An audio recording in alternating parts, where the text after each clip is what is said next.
নিজের জন্যই আমি নিজে এগুলো কিনে নিয়ে এসেছিলাম। আসসালামু আলাইকুম এভরিওয়ান, আপনারা সবাই কেমন আছেন? আশা করছি ভালো আছেন, আমিও খুব ভালো আছি। তো আজকে যেহেতু জুম্মাবার, আর একটা জিনিস হচ্ছে আজকে আমার বার্থডে। তো আজকে আমি তোমাদের সাথে এটাই শেয়ার করবো যে আমার বার্থডে দিন আমি সারাদিন কী করেছি সেটাই আমি তোমাদের সাথে আজকে শেয়ার করবো। পুরো ব্লগটা আমার এটার উপরেই থাকবে। অনেকে হয়তো কমেন্ট করতে পারো তোমরা যে আজকে আমার বার্থডে, আমার ফেসবুকের সেখানে আমার বার্থডের সব কিছু আমি কালকে রাত পুরো 11টা বাজতে 59 মিনিটে আমি ওটাকে অফ করেছি, যাতে কোনো মানুষের কাছে আমার বার্থডে নোটিফিকেশান না যায়। সেই কারণে আমার কারোর হামদর্দি চাই না। সত্যি কথা বলতে এখন এটাই মনে হয় একলা থাকার মতন সুখ দুনিয়াতে আর কিচ্ছু নেই। নো এক্সপেকটেশান, না কিচ্ছু লাগবে না। তো যেহেতু জুম্মার টাইম হয়ে যাচ্ছিলো, আমি আমার সমস্ত জামা কাপড়গুলো ছাদে এক এক করে মেলে দিই। আর আজকে প্রচণ্ড তাপমাত্রা, এই হয়তো 4 দিন মতো রোদের তাপমাত্রা মানে এত পরিমাণে বেড়ে গেছে, আর এত পরিমাণে গরম, ঘরে থাকা পর্যন্ত যাচ্ছে না। সত্যি কথা বলতে এখন যত বড় হচ্ছি না, মনে হচ্ছে কোথাও না কোথাও গিয়ে যে না একলা থাকি, কারোর সাথে কথা বলবো না, কিছু করবো না। এখন এরকমই মনে হয় যে নিজের কাজে ফোকাস করি, নিজের মতন থাকি। এত কারোর সাথে কথা বলতে ভালো লাগে না, ঘর থেকে বেরোতে ইচ্ছা হয় না, কিচ্ছু করতে ইচ্ছা করে না। মানে একলা একটা ঘরের মধ্যে থাকবো, এটার থেকে শান্তি আর কিছু নেই।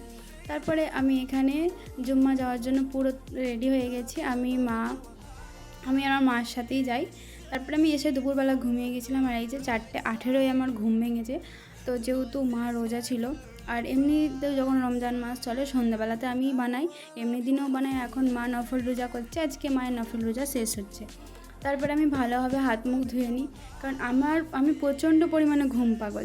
সত্যি কথা বলতে এখন তো আমার একটু ঘুমটা কমে গেছে। আমি তো 24 ঘন্টার মধ্যে 12 ঘন্টা ঘুমাতাম, এরকম পরিমাণে ঘুম। আর এই যে আমার চকলেট, সেগুলো আমি নিজেই কিনে এনেছি, আমাকে কেউ কিনে দিয়ে যায়নি, এরম ভাবার কিছু নেই। তারপরে যেহেতু মা রোজা ছিল, আমি আগের দিন বাজারে গিয়েছিলাম, লস্যি এনেছিলাম, মানে সরি লস্যি নয়, দই নিয়ে এসেছিলাম লস্যি বানানোর জন্য। যেহেতু যে পরিমাণ গরম, আর টক দই খাওয়াটা শরীরের পক্ষে খুবই ভালো। টক দইয়ের ছাঁচ, টক দইয়ের শরবত, তোমরা যদি আমাকে বলো, আমি লস্যির রেসিপি তোমাদের সাথে শেয়ার করতে পারি। কেনার কোনো দরকার নেই, দোকানের থেকে ভালো তুমি ঘরে বানিয়ে ফেলবে আমার মতো। আমি কিছু জিনিস শিখেছি। তো এখানে লস্যি বানানো হয়ে গেলে ওটা আমি আবার রিটার্ন ফ্রিজে রেখে দিই। আর এখানে আমি আলুর বড়া করব বলে পাতলা পাতলা করে আলু কেটে নিয়েছিলাম।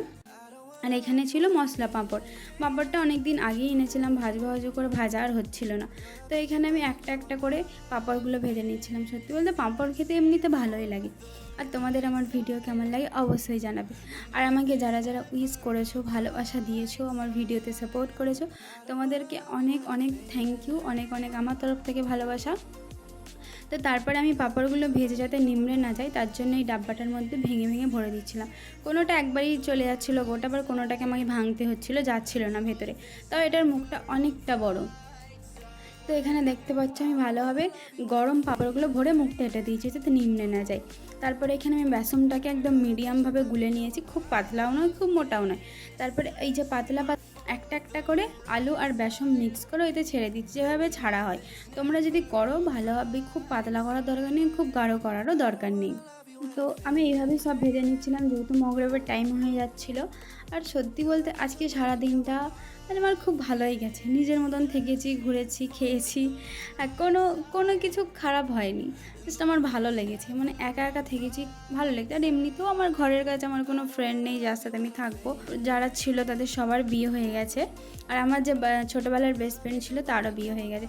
এখানে দেখতে পাচ্ছ লস্যিটা আবার ফ্রিজ থেকে বার করে নিয়েছি, আর আমার ডেয়ারি মিল্ক, যেটা আমি বসে বসে খাচ্ছি। আমার ফেভারিট চকলেটের মধ্যে ডেয়ারি মিল্ক আর আমুল ডার্ক চকলেট। আমি আমার বিল্ডুকে দেখাচ্ছি। আজকের ভিডিও এতটুকুই ছিল, বাই বাই।